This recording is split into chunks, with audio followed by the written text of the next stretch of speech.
কি ধান্দাটা, মানে ধান্দা চলতে চলতে এমন ধান্দা চোখের সামনে হাজির হয়। কথা বুঝছেন?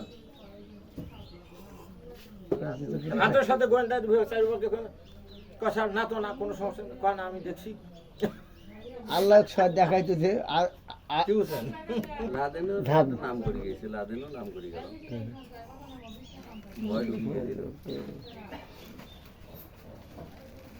লাদেন খেলে নাম করে গেছি সেটা নয়, আমার কামও করে গেছি।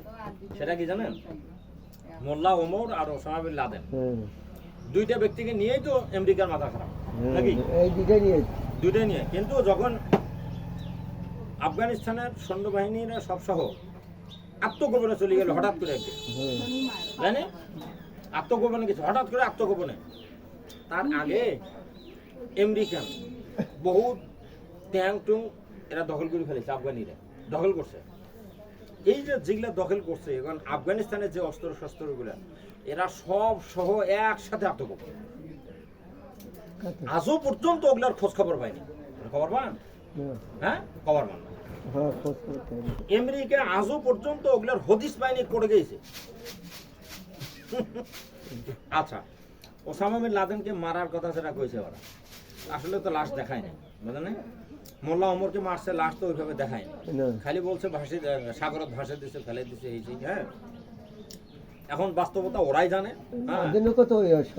হ্যাঁ, সন্দেহমূলক অবস্থার মধ্যে। কিন্তু এই যে আফগানিস্তান তখন এই যে আত্মগোপনে গেল সব সহ, আবার আফগানিস্তানের কিছু একটা অংশ শেষ পর্যন্ত তারা আমেরিকার দখল দেয়, আমেরিকা দখল করতে পারেনি। তা একটা পর্যায়ে কি হলো, ওই এক কানির থাকিয়া এমন কাহিনী চালাইল, আমেরিকান সৈন্য পালাইতে বাধ্য হল। আমেরিকান সৈন্য পালাইতে বাধ্য হল, আবার ঘুরি আফগানিস্তান তালেবানদের হাতে। কথা বলছেন? এখন যদি মোল্লা ওমরকে মারলো ওরা, হ্যাঁ, ওসামা বিন লাদেনকে মারলো, তাতে কি হয়েছে? কত শত শত লাদেন আচ্ছা, ওই সময় কাহিনী কেমন দেখছেন জানি না। যখন মানে লাদেনকে মারার জন্য চেষ্টা চালাইছে, লাদেনের চেহারা অনেক কটা লাদেন বাড়াইছে, বাড়াইছিল না? লাদেনের চেহারার মতোই চেহারা, পার্থক্য করা যায় না।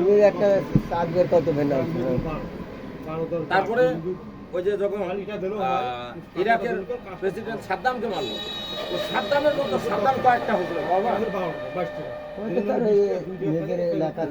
এটা কোনো অলৌকিক মানে ওই কোয়ালিটির ফেস কাটিং এর মানুষও সেটাই